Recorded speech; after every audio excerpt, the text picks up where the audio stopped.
Well met everybody, and welcome to this video in which I would like to express my affection towards the wonderful game we all know as Hearthstone, and why it not only made me become a better gamer, but also a better person. When I recently reflected upon the whole topic, I ended up with 3 reasons why Hearthstone had this impact on my gaming soul. And who knows, maybe some of you out there will have similar feelings as well. But let's get straight to the nitty-gritty of this video and start right off with reason number 1. Hearthstone taught me that sometimes there's just nothing I could have done differently or better.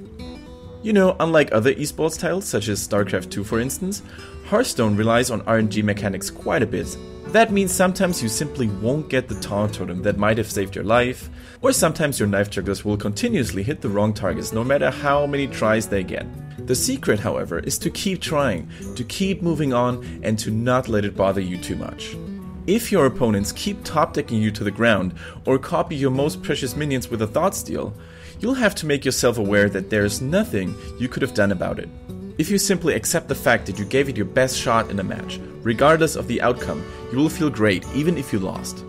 This lesson was made clear to me by Hearthstone due to its natural inconsistency that is the very essence of collectible card games. Ever since I learned how to control and contain my angry emotions, my results in other games such as Heroes of the Storm, which I recently got myself into, improved tremendously. The fun and joy that you experience while playing video games competitively has finally come back to me, although it took me months to acquire the right mindset. Reason number 2.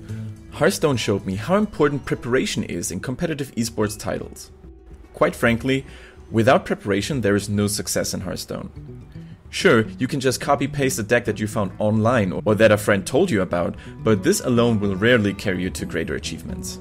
If you don't take the time to understand how your deck works, why you put certain cards in there, and how you get the maximum potential out of them, meaning when to play them and when to keep them in hand, you'll never become a master with it. The same goes for tactically switching decks if you realize that the current meta in your ranks has changed to your disadvantage. I know quite a lot of players who stick to their favorite decks no matter what and will try to brute force wins with them, which is not likely going to happen. Don't get me wrong, being persistent and disciplined is very important as well, but good preparation often requires a flexible mind. Coming back to Heroes of the Storm, or other MOBA games like League of Legends for instance, I quickly spotted 2 or 3 champions that I really wanted to play no matter what. When I noticed, however, that I lost quite a lot of games because of my hero choices, I decided to switch things up and, try something else and switch from support to tank champions. The results were refreshing and satisfying as my team always needed a tank and not really a second support. Without playing Hearthstone extensively over the last couple of months, I might not have made the same reasonable decisions and instead abandoned the game fully frustrated, or might have even behaved more toxically towards my teammates.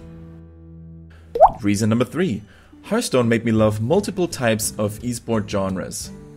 Until a year ago or so, my passion for esports used to be a different one from today. Back in the days of Warcraft 3, I used to play real-time strategy games exclusively. First-person shooters weren't really my cup of tea, MOBAs weren't really a thing yet, and sports titles like FIFA or NHL were something that I only played with friends every once in a while. I literally showed no interest in anything different than my main genre. Now, a lot of you will probably start to frown and say that the whole esports scene back then wasn't as big and versatile as it is today, but that's not entirely true. Sure, today we have more shows, bigger tournaments, but I think that Hearthstone was indeed the last spark that ignited my interest in all kinds of competitive esports. Nowadays, I regularly watch League of Legends LCS, StarCraft 2's WCS, or Hearthstone tournaments on big stages like the DreamHack or the IEM. I recently even felt like watching the Dota 2 World Championships, even though I'm not really familiar with the game, and let me tell you something, it was amazing. Hearthstone made me realize that following several genres of games was like being interested in soccer, basketball, and hockey at the same time.